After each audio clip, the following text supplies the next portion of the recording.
Right, so this has been asked for a couple of people, so I'm going to go through the video and explain to you exactly what I did, rather than all the sound effects. Right, this is for the kitchen switches. What's still up here? Freezer, dishwasher, washing machine.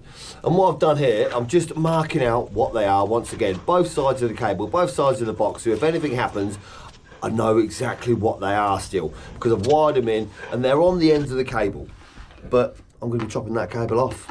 So I need to mark them up so I know exactly what they are. And this is me using my little strippers. I like these strippers because they get it off nice and neat and cut. And they're easy to do, so you just go through, click it. So what we've got in here is a ring main. This is wired on the ring main, which is quite common in a lot of kitchens. You've got 2.5 going in, 2.5 going out, so obviously that's on the ring. And then you've got all your circuits going out to the dishwasher, tumble dryer, and washing machine.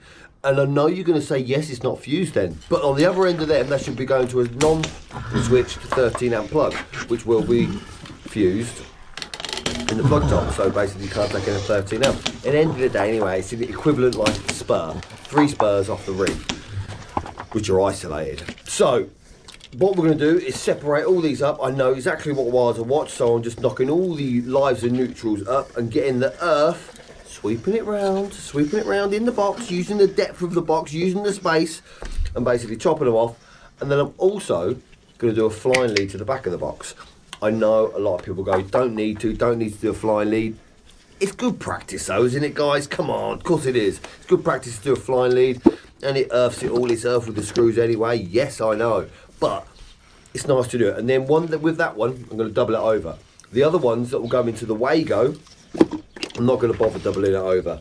I'm just putting it straight into the Wago basically. But this is me leaning down to getting to see inside there, using that little screwdriver, doing that up. So basically it's all earths, and the earths just go into a chop block. They're all common. That is it. You've got your earths going in and out, and your earths going out to the appliances. And what I'm doing here, I'm just using my little croppers, one of the ones I've got here. Here we go, these little ones, little handy little things. And then this is the 10-way Wago. See, we've got the 10-way Wago going in here, and it's probably excessive. It's quite a big, little chunky thing, but it does the trick. I like these levered Wagos because they're perfect for testing as well. Because if you stick them into a Wago, that's it. How are you going to test continuity? If you second fix them in a lever Wago, you can lever them out, pull them out, nice and easy. Right, so what I'm going to do, I'm sweeping out one side of the ring to one side, and then the other side is going to be the other ring. So we've got a live and a neutral there, a live and a neutral there, and then this is where, yeah, we're going to use these cutters to obviously terminate them up. Look, it gets caught on that cable, see? So when you're trying to do something, you can't shut them. So that's why I think it should be better, that end, like the Nipex ones basically. But with these as well, I'm not going to double them over because they're going to have 2 inside each terminal. Each top of the terminal will have 2 cables going in. And this is me making the little bridges where it goes, basically bridges it over to carry on your live to each switch. And each switch have a live and neutral at the top, live and neutral at the top, and then live and neutral at the top. So I'm just going to loop out the lives. So the live, one end of the leg of the live comes in here, one end of the leg of the live goes out there. So it keeps that basically the continuity of the ring with the live and the neutral. And obviously in these switches as well, the isolators, the little grub screws, they're a bit bigger. So get a decent sized screwdriver. You don't have to do them FT tightness. You've got to know sort of thing. Give them a tug test. Basically do them up tight enough. If you tug them, they come out. You ain't done them tight enough. Basically they've got to be nice and tight, but not too tight. And this is where I'm just putting the links across, just for the lives. To be honest with you, I think these links are a little bit short. I guessed, in effect, but they're a little bit short, but yeah, you make it work, didn't you? I made it work. I made these little links work and I put them in. So then that's one leg of the ring going in that end. Do it up, nice and tight. Come on, Ben, get cracking. And then the other leg goes in there. So that is the lives linked out. If you see on the isolator switch, they're all on the same side.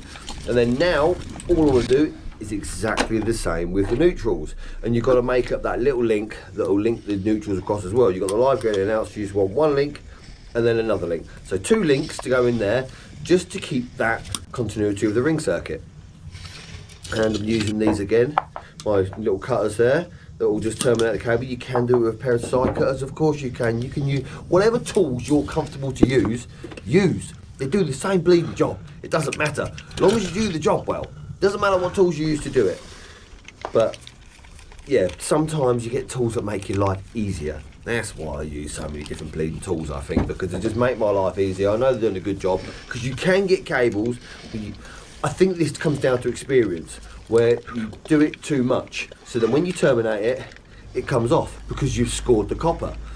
It happens, still to this day, sometimes I do it, but it goes down to experience, how much you're going to squeeze it, how much you're going to terminate, how much you're going to squeeze on that cable, because you just want to go through the sheath. And a lot of the time now, you can just feel it crack, like cracked over the sheath, pull it off. Practice it 1,000 times, might be a good idea. So this is me looping out the neutrals, done that.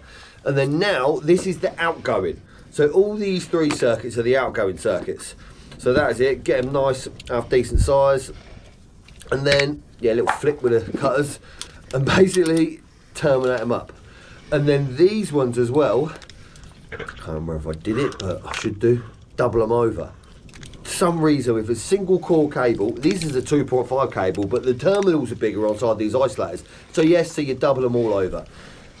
Again, it's just something that makes me in my head think there's a bit of better connection when you double them over. You don't have to, but if you try putting one terminal in a hole, and then that screw goes down, and it sort of just gets it a little less. If you've got 2 in there, it gets it better.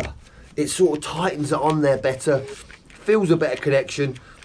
I should do a test on that, whether one stranded core on one to another stranded core, that might be a good idea. But these are just the circuits going out. Look, that's a fridge freezer one going in there, which obviously I know because it's got FF, fridge freezer, written on there.